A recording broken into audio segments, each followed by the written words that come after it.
The Ghosts of Uniondale. Nestled along South Africa's Route 62, the small town of Uniondale holds a secret, a phantom hitchhiker known only as the Uniondale Hitchhiker. Her story has frightened locals and travelers alike for decades. One late evening, a young man named Thomas was driving through Uniondale, heading home after a weekend with friends. The road stretched endlessly, the only sound being the hum of his car. But then, through the mist, he spotted a lone figure on the roadside, a woman in a white dress, her dark hair drenched in the night air. She looked lost, standing by her lonesome with her thumb out, and though his heart warned him to keep driving, he pulled over. "Need a lift?" he asked. The woman said nothing, simply nodded and climbed into the back seat. He noticed her cold, pale hands and couldn't shake the chill that had settled in the car. The woman remained silent, staring straight ahead with a haunting gaze that made him uneasy. Minutes passed, and as Thomas drove, he began to feel his heart racing for no apparent reason. He glanced back in the mirror, her seat was empty. Startled, he stopped the car and searched, calling out into the darkness. But there was no sign of her. When he arrived in Uniondale, the locals told him the story, how a woman had died in a car crash along that road years ago on a stormy night, vanishing forever into the mist. Her spirit still searches for a way home, hitching rides only to disappear into the night, leaving drivers forever haunted by the chilling silence she leaves behind. The Castle of Good Hope. Cape Town's Castle of Good Hope might look like a historical landmark during the day, but by night, it turns into one of South Africa's most haunted places. Built by the Dutch East India Company in the 17th century, it served as a military fortress and a prison, one with a very dark past. Jen and his friends, history buffs and thrill-seekers, booked a nighttime tour, excited to experience the castle's eerie reputation. Their guide led them through dimly lit corridors, telling tales of the prisoners who suffered unspeakable tortures, leaving their restless spirits trapped within the thick stone walls. As they ventured deeper, Jan started to feel a suffocating presence, as if someone, or something, was watching. Just as they reached the notorious torture chamber, Jan heard a loud, heart-stopping scream echo through the halls. The group froze, looking around in terror. No one had screamed, they were all just as terrified. The guide stammered, explaining it was common to hear ghostly wails, usually the cries of condemned prisoners. As they made their way back, Jan noticed a man standing in the corner of the courtyard, dressed in old military garb. His face was pale and expressionless, his eyes staring blankly at January. When he pointed him out, the guide's face went pale. "That's the governor," she whispered. "He died in his chamber centuries ago, and he's never left." With that, the man faded into the shadows. Jen and his friends left the castle, vowing never to return, haunted by the empty gaze of a ghost who could never escape his stone fortress. The Lady of the Kenton Park Hospital. The Kenton Park Hospital, abandoned since 1997, stands eerily silent, its halls echoing with whispers of what used to be.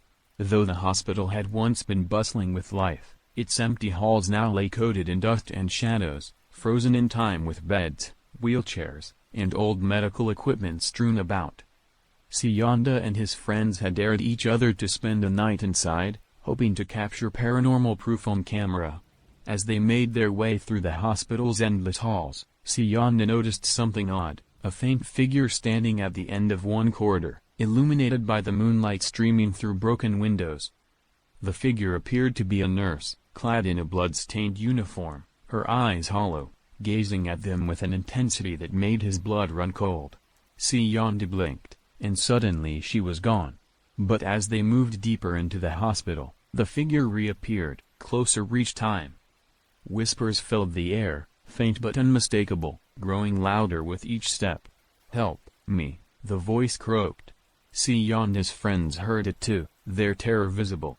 They stumbled down the stairs, desperately searching for an exit, but each hallway twisted into another, seemingly endless and unrecognizable. Finally, they saw an exit sign. They rushed toward it, but as Siyanda looked back, he saw her standing there once more, watching him leave with a mournful gaze. Legend has it she was a nurse who disappeared under strange circumstances, her body never found. Some say she wanders the hospital, bound to it by the secrets that died with her. To this day, Sionda swears he hears her whispering, asking him to return, to help her find her way out. The spook of the Groote Hospital. The Groote Hospital in Cape Town, famous for the world's first heart transplant, has its share of ghostly visitors. Many who have worked night shifts speak of unexplained footsteps and strange, hollow whispers that drift through the hospital halls. Dr. Peterson, a new intern, had heard the stories but brushed them off as nonsense. One late night, during a grueling shift, he found himself alone in the cardiac wing, reading up on patient records when he heard a faint beep. At first, he thought nothing of it, but the beep grew louder, echoing down the hallway. He followed it to an empty operating room, the very room where the first heart transplant had been performed. Inside, the air was frigid, and the lights flickered. As he stood there, he heard a voice behind him, soft but clear, saying, "The heart. It still beats." Dr. Peterson spun around, seeing no one.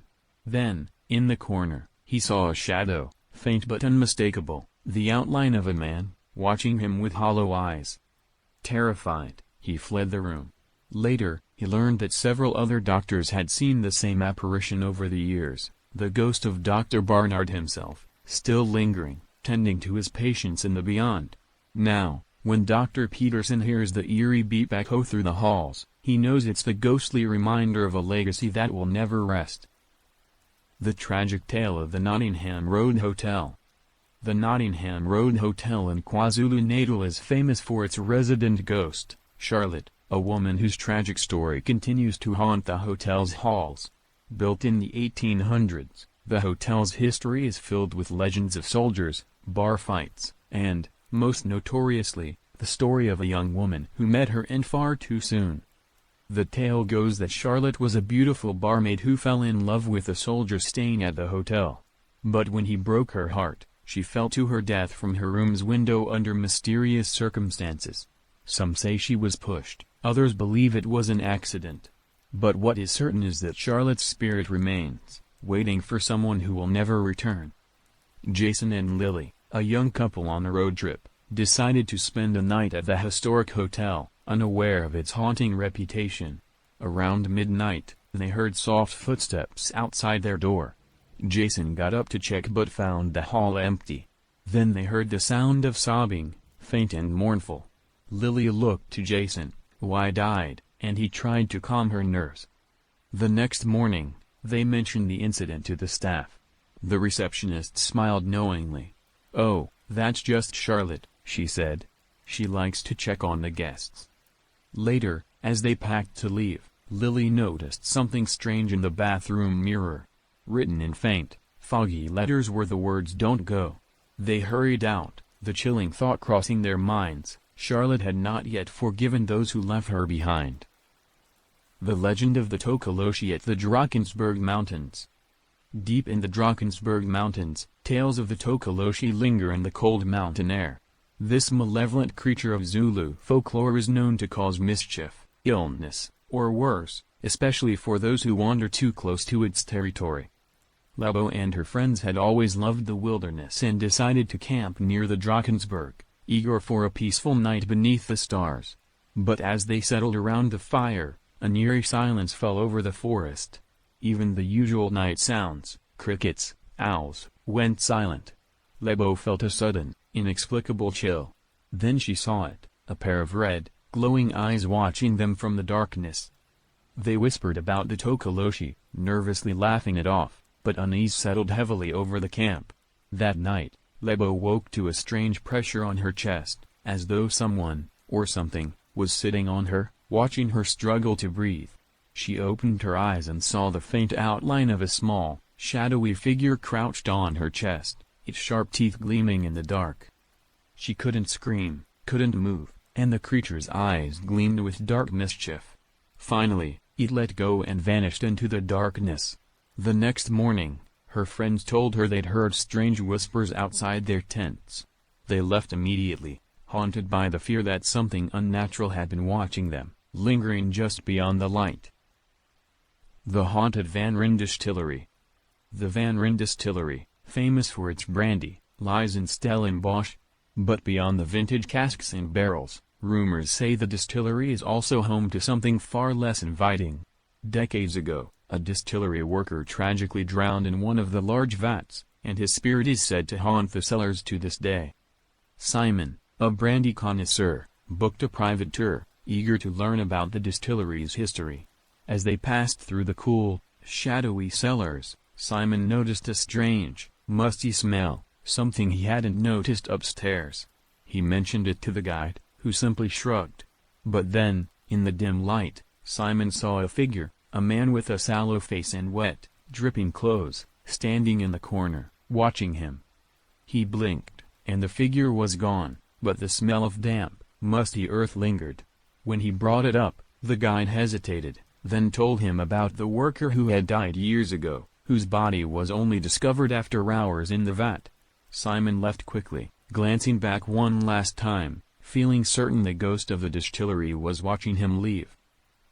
The phantom of the old jail in Graaff-Reinet. In the small town of Graaff-Reinet lies an old jail, a colonial-era prison with a long history of suffering and despair. It's said that one inmate, known as the blood-stained prisoner, still roams the jail in search of justice for his wrongful execution. Eager for a taste of history major Karen visited the old jail as part of her South African history tour. Her guide took her down into the cramped cells, telling her tales of the prisoners who once lived their last days here. In the final cell, she noticed faint, rusty stains on the floor. It's said that one prisoner was executed right here, the guide whispered. He swore he'd haunt the place until his name was cleared. Karen took photos, eager to capture the moment. But as she reviewed them later that night, one picture stood out. A faint, pale face appeared behind the cell bars, its eyes wide with terror, its mouth open in a silent scream. Karen felt an intense cold settle over her, as if the prisoner's spirit had attached itself to her, pleading for help from the beyond. She deleted the photo, hoping to forget the sight. But later that night, as she slept in her hotel room, she awoke to a soft whisper in her ear. A man's voice, desperate and haunting, repeating over and over, "Help me. Set me free." The Whispering Walls of Rhodes Memorial. The Rhodes Memorial in Cape Town, a monument built in honor of Cecil John Rhodes, sits at the base of Devil's Peak. It's a place with breathtaking views, but also an eerie reputation. Many believe that the souls of those who worked on the monument, and those who perished under Rhodes' legacy, remain bound to the very stones they laid. Sarah, an avid hiker, decided to visit the memorial one afternoon. As she wandered among the stone lions and climbed the stairs, she noticed something odd, whispers echoing through the stone corridors. She brushed it off as the wind, but the voices grew louder, distinct words forming around her. They spoke of secrets, betrayal, and pain, in languages she didn't understand. Suddenly, Sarah felt a cold hand on her shoulder. She spun around, but no one was there, just empty air in the whispering stone. She hurried down the stairs, but with each step, the voices followed her, growing louder, more desperate. They seemed to plead for justice, their pain echoing through the walls. When she finally reached her car, she looked back at the memorial. High up on the steps, she saw a lone figure, his dark form silhouetted against the setting sun, watching her leave with a sorrowful gaze. Sarah has never returned, and to this day, she wonders what secrets the memorial's stones are bound to keep. The Ghost Train of the Cape Flats. The Cape Flats railway line has a sinister legend of its own, a ghost train that appears without warning, gliding through the mist, silent and cold. This spectral train is said to be filled with the spirits of workers who died building the line, forced to ride it for eternity. One late night, Adam, a railway worker, was inspecting the tracks when he saw lights coming toward him in the distance. Surprised, as no trains were scheduled, he radioed in, but the line was dead silent. The light grew brighter, and he felt the vibrations under his feet, but the train made no sound. It came closer, and he could see inside, empty, broken seats, cracked windows, and shadowy figures slumped inside. their eyes hollow, staring blankly into the night. The train passed by in complete silence, the faces of the passengers twisted in sorrow and pain, as though trapped forever in its cold metal shell. When it disappeared into the mist, Adam fell back, shaken and pale. His co-workers found him an hour later, muttering about the train with souls of the forgotten. Now, he warns others to avoid the Cape Flats tracks late at night, for fear that they too might be drawn into the spectral train's endless journey. The Green Ghost of the Lord Milner Hotel. The Lord Milner Hotel in Machiersfontein is one of the most famous haunted hotels in South Africa. It is known for its Victorian charm, and its resident ghost, a woman named Lucy, who appears dressed in a green evening gown. Lucy was said to be a guest at the hotel who vanished mysteriously one night, only to reappear in spectral form, wandering the hallways forever.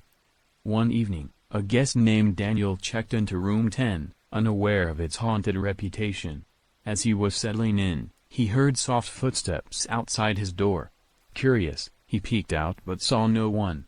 Dismissing it as a quirk of the old building, he returned to bed. But as he turned out the light, he saw her, a figure in a green gown, standing at the foot of his bed, her face pale and expressionless. She glided closer, her eyes filled with sadness, reaching out as if to touch him. Daniel froze, unable to move as a chill swept over him. She whispered, "Why did he leave me?" before disappearing into thin air, leaving only the scent of faded roses. When he told the staff the next morning, they nodded knowingly. Lucy's spirit, they said, searches for the lover who left her behind. She wanders the hotel each night, hoping that one of the guests might be him, returning at last. The dark figure of Sanders Ruins in Pilgrim's Rest. In the historic town of Pilgrim's Rest lies Sanders Ruins, remnants of the old gold mining days. The ruins are said to be haunted by the ghost of a prospector who went mad after striking gold, only to lose it all in a terrible accident. Locals believe his spirit roams the ruins, fiercely protective of the treasure he lost. Mondla, a photographer, had been exploring the area for a new project, photographing the ruins just before sunset. As he took his final shots, he noticed something strange on his camera, a dark figure in the background, standing among the stones, watching him. He turned, but saw nothing. Thinking it was a shadow, he took more photos, but each one showed the figure, growing closer each time. Suddenly, Mondla felt a rough shove, sending him sprawling onto the ground. He looked up to see a dark figure looming over him, its eyes blazing with fury. The figure whispered, "This is mine," before vanishing into the shadows. Mondla fled the ruins, and when he developed his photos, the dark figure appeared in each one, staring directly into the camera, as if warning anyone who dared to come too close to his lost treasure. The Cursed Lights of the Ghost House in Kimberley. In the mining town of Kimberley, there's a mansion known simply as the Ghost House. The mansion belonged to a wealthy family who lost everything after a series of misfortunes. It's said that strange lights appear in the windows at night, flickering as though someone, or something, is inside. Lisa and her friends, drawn by the rumors, decided to investigate. They parked outside the mansion, waiting until midnight to see if the lights would appear. As the clock struck 12, a faint light flickered on in an upstairs window. They watched, entranced, as shadows began moving behind the glass, like people pacing back and forth. Suddenly, a woman's figure appeared at the window, dressed in an old-fashioned gown, her face ghostly pale. She lifted her hand and pointed directly at them. Lisa felt a wave of dread wash over her, and her friend swore he heard a faint voice whisper, "Help us." As they scrambled to leave, the lights in the mansion went out, plunging the house into darkness. The next day, they learned that the family who once lived there had been cursed, each member meeting a tragic end, their spirits bound to the house forever, waiting for someone who might break the curse and set them free. The Demon of the Owl House in New Bethesda. The Owl House, created by artist Helen Martins in the small town of New Bethesda, is filled with strange, otherworldly sculptures. Some believe that the house is more than a work of art, that it's haunted by something sinister Helen unwittingly invited inside. A journalist named Paul visited the house, eager to write a story on its haunting legacy. As he walked among the bizarre statues, he felt an oppressive presence, as if unseen eyes were watching him. One statue in particular, a towering, shadowy figure, seemed to follow him with its hollow gaze. That night, Paul stayed in a nearby inn, but he couldn't sleep. Every time he closed his eyes, he felt a heavy weight pressing down on him, like someone was sitting on his chest. He opened his eyes and saw the dark, twisted figure from the owl house standing by his bed, its face inches from his own, its eyes wide with malice. The figure whispered in a voice that sounded like scraping stone, "She made me," before fading into the darkness. Paul left the town the next morning, refusing to return to the owl house, haunted by the twisted figure Helen had created, a figure that seemed to have come alive, bound to the house and the artist's dark legacy.